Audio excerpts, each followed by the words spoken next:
வணக்கம் எல்லோருக்கும். நான் சாரா பேசுறேன். ஒரு யூடியூபர், ஒரு டாக்டர், ஒரு பார்லிமெண்ட் உறுப்பினர் டாக்டர் ராம்நாத் அர்ச்சுனா நம்முடைய இலங்கை ஜனாதிபதி அனுரமாத்தியா பற்றி டிக்டாக்கு, பேஸ்புக்கு, இணையதளத்துல வீடியோ போட்டுக்கிறாரு எளிமைப்படுத்தி. அனுரமாத்தியா நடைப்பயணத்துல போனாரா? அனுரமாத்தியா மேலாடை கலட்டாமலுக்கு கோயிலுக்குள்ள உள்பட்டதான்.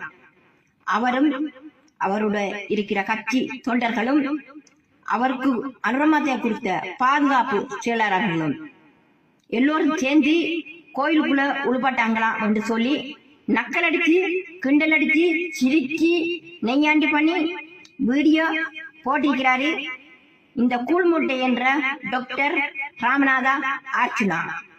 27,000 மக்கள், சாவக்கச்சேரிய மக்கள் வாக்குகளை எடுத்துட்டு பார்லிமெண்ட்டுக்குள்ள போறதும் பாரதும். அனுரமாத்தியா யாழ்ப்பாணத்துக்கு வந்த தைப்பொங்கல் கொண்டாடுறதுக்கு இவருக்கு அதுதான் வேலையா? டாக்டர் ராமநாத அர்ச்சுனாக்கு அனுரமாத்தியா பத்தி பேசுறதா உனக்கு வேலை? உனக்கும் அனுரமாத்தியாக்கு என்ன சம்பந்தம்? ஒரு இலங்கை ஜனாதிபதியை ஒரு மதிப்பு கொடுக்காமல் பேசுற டாக்டர் ராமநாத அர்ச்சுனா, நீ ஒரு எம்பி என்று சொல்ல முடியாது. நீ மோட்டார் சைக்கிள் சௌந்தர்யா ஏத்திட்டு ரிலீஸ் போனையே, அதை பத்தி பேசினாங்களா? சொல்லு. மோட்டார் சைக்கிள் சௌந்தர்யா ஏத்திட்டு ரிலீஸ் போனையே, அது அருணமாத்தியா பேசினாரா?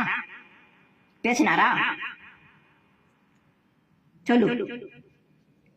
27,000 மக்கள் வாக்குகள் எடுத்துட்டு பார்லிமெண்ட்டுக்குள்ள போறதும் இருந்துட்டு இந்த இலங்கை மக்கள் மனதை வென்ற ஜனாதிபதி ஏகேடி அரசாங்கம். இந்த ஜனாதிபதியை பார்த்து ஒரு மதிப்பு கொடுக்காத நீ எங்களை போல சமுதாயத்தில் வாழ்கின்ற பெண்களுக்கு எப்படா நீ மதிப்பு கொடுப்பா? சொல்றா, சொல்லு. உனக்கு சிரிப்பு, ஒரு நெய்யாண்டி, ஒரு நக்கல். இந்த வீடியோ நான் பார்த்தேன். டிக்டாக்கு, பேஸ்புக்குள்ள போட்டிருக்கிறாரு. கோயிலுக்குள்ள மேலாடை கலட்டாமலுக்கு வந்தாங்களா? அந்த கடவுள் சொல்றாரா? அந்த கடவுள் சொன்னாரா? மேலாடை கலட்டாமலுக்கு வா, கலட்டி போட்டு வா, இந்த உண்டியலுக்குள்ள கொண்டு 1000 ரூபா, 500 ரூபா, 1 லட்சம் ரூபா நோட்டை கொண்டு போடு. அந்த கடவுள் சொல்றாரா? இது யாரு வைக்கிற ரூட்? மக்கள் வைக்கிற ரூட்.